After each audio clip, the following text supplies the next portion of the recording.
Hello दोस्तों, आज हम हिस्ट्री का पहला लेक्चर स्टार्ट करने वाले हैं। जो हिस्ट्री के टाइम लाइन के बारे में हम लोग बात करेंगे कि हिस्ट्री की शुरुआत कैसी हुई।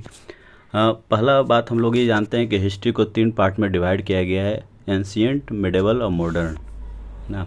लेकिन एंशिएंट को भी हम समझने के लिए सबसे पहले टाइम लाइन समझेंगे। उसे भी एंशिएंट को भी समझने के लिए हम लोग उसे 3 फेज में बांट के देख सकते हैं, जिसका सोर्स के रूप में सोर्स मतलब हिस्ट्री विदाउट सोर्स हम लोग बात नहीं कर सकते हैं। तो सोर्स के रूप में कुछ भी होना चाहिए, जैसे कोई सब्सटेंस, कोई ऑब्जेक्ट या रिटन मटेरियल।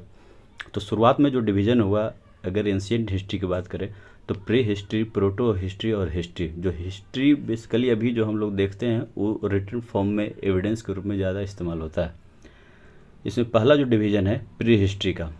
प्री हिस्ट्री जो शुरुआत होमो सेपियंस जहाँ शुरुआत किया गया कि वो कैसे अपने कल्चर को डेवलप किए, वो उनका क्लाइमेट कैसे चेंज हुआ, वो अपने साथ कैसे चेंज किए, जिसको खास करके शुरुआत में जो स्टोन एज भी कहा जाता है, उसके बारे में हम प्री हिस्ट्री की बात करेंगे। प्री हिस्ट्री में कोई भी रिटन एविडेंस की बात नहीं करता है और ना ही रिटन एविडेंस कुछ मिलते हैं। जैसे कुछ सोर्स जो है, खास करके भीमबेटका जो मध्य प्रदेश में है, सोहन घाटी, बेलन घाटी, आदमगढ़, ये सब जो जगह है, निवेशा, वहाँ से इसकी साक्ष्य मिलते हैं, इसके एविडेंस के रूप में मिलते हैं। कुछ उस तरह से नहीं, रिटन में नहीं, लेकिन कुछ संकेत देते हैं। जैसे कुछ पेंटिंग हो गया, कुछ कंटेम्प्रेरी चीज़ जो पेंटिंग के रूप में इस्तेमाल किया गया है, उससे हमें ये पता लगा सकते हैं कि वो उनका समाज कैसा था।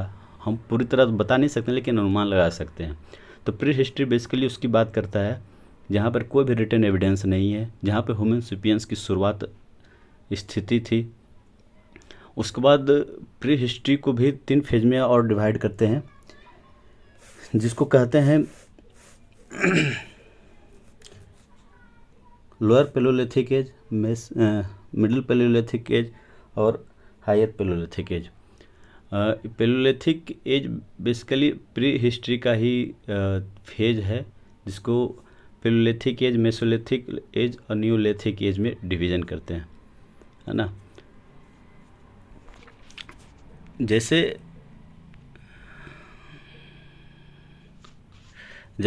उसके बाद प्रोटो हिस्ट्री आ जाता है। प्रोटो हिस्ट्री में खास करके रिटन एविडेंस तो हैं, लेकिन अभी तक उसको कोई पढ़ नहीं पाया है। जैसे पहला एग्जाम्पल के रूप में हम लोग इंडस वैली सिविलाइजेशन की बात कर सकते हैं। इंडस वैली सिविलाइजेशन जहाँ पे रिटन तो कहा जा सकता है, लेकिन अभी तक उसको कोई पढ़ नहीं पाया है। नहीं पढ़ पाने के कारण ही हम उसको प्रोटो हिस्ट्री में ही रखते हैं। जैसे हड़प्पा कालीन सभ्यता हो गया, मोहनजोदड़ो हो गया, ये जो पूरा एरिया है, राखीगढ़ी और अलग अलग जो साइट है, लोथल, मोहनजोदड़ो, धोलावीरा, सुतका गैंगटोक, मांडा, दैमाबाद, आलमगीरपुर, तो ये सब जो एरिया है जहाँ पे कुछ ना कुछ तो एविडेंस मिला है, लेकिन उसको अभी तक पढ़ा नहीं गया है, उससे हम प्रोटो हिस्ट्री के डिवीज़न में रखते हैं। और प्रोटो हिस्ट्री के जो अगला फेज होता है, जिसको हिस्ट्री हम कहते हैं, हिस्ट्री में एक कंटिन्यूटी बहुत ज़रूरी है, जिसे हम क्रोनोलॉजी के रूप में कह सकते हैं। वहाँ से अभी तक जो वैदिक पीरियड से लेकर के मान सकते हैं, वहाँ से लेकर के अभी तक जो अभी कंटेम्प्रेरी हिस्ट्री की हम बात करें तो वहाँ तक हमें रिटन के फॉर्म में मिल गया है। ये था जो टाइम लाइन बेसिकली हम लोग बात जो किए हैं, ये एंशिएंट का है ना। अगला फेज जो हम लोग बात करेंगे वो हिस्ट्री का ही मतलब एंशिएंट हिस्ट्री का ही जिस तरह से बांटा गया है। जैसे हम लोग पैलियोलिथिक, मेसोलिथिक, न्यूलिथिक इसकी बात किए हैं, इंडस वैली सिविलाइजेशन की बात किए हैं। वहाँ से फिर चेंजिंग सोसाइटी होते हुए महाजनपद काल आता है। महाजनपद में 16 मेजर सिटी डेवलप होते हैं। हम लोग एक एक पे बात करेंगे, अभी सिर्फ पूरा एक हिस्ट्री का ओवरव्यू हम लोग दे रहे हैं कि स्टेप बाय स्टेप कैसे हिस्ट्री का डेवलपमेंट हुआ, हमारा सोसाइटी कैसे चेंज हुआ, पॉलिटी कैसे चेंज हुआ, रिलीजन कैसे चेंज हुआ, सोसाइटी कैसे चेंज हुआ। हम लोग फिर एक एक टॉपिक पे हम लोग फिर लेक्चर बनाएंगे। फिर कोई डाउट होगा, कोई क्वेश्चन होगा तो आप कमेंट में पूछ सकते हैं। तो बस अभी हम लोग एक क्रोनोलॉजी देख रहे हैं कि इसके बाद कौन आ रहा है, इसके बाद कौन आ रहा है, इसके बाद कौन आ रहा है। तो महाजनपद काल जिसमें 16 मेजर सिटी डेवलप होते हैं, जिसमें सबसे प्रमुख मगध था और उसके अलावा कोसाल, पावा, ये सब अलग अलग जब लगभग 16 सिटी डेवलप हुए थे। उसके बाद जो फेज आता है वो मेजर डायनेस्टी का शुरुआत हो जाता है। जैसे शुरुआत में हर्यक डायनेस्टी है ना, फिर उसमें उस दौरान मेजर जो डायनेस्टी है सबसे महत्व जो मौर्य पीरियड आ जाता है। जो मौर्य पीरियड का 322 से 185 BC तक चलता है, जिसमें चंद्रगुप्त मौर्य, बिंदुसार, अशोक ये सब मेजर रूलर हैं।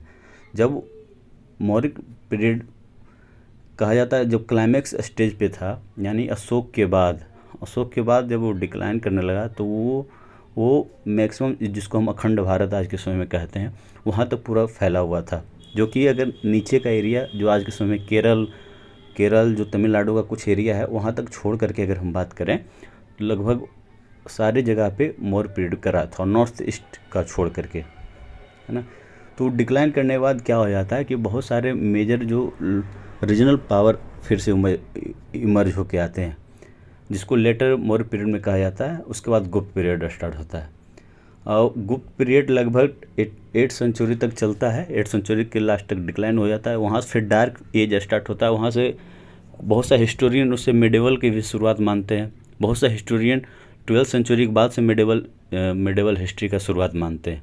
तो ये जो टाइम लाइन हम लोग फ्रेम किए हैं ये बेसिकली एंशियंट इंडिया का है, एंशियंट हिस्ट्री का है, जो कि हर्षवर्धन को माना जाता है लास्ट हिंदू रूलर था।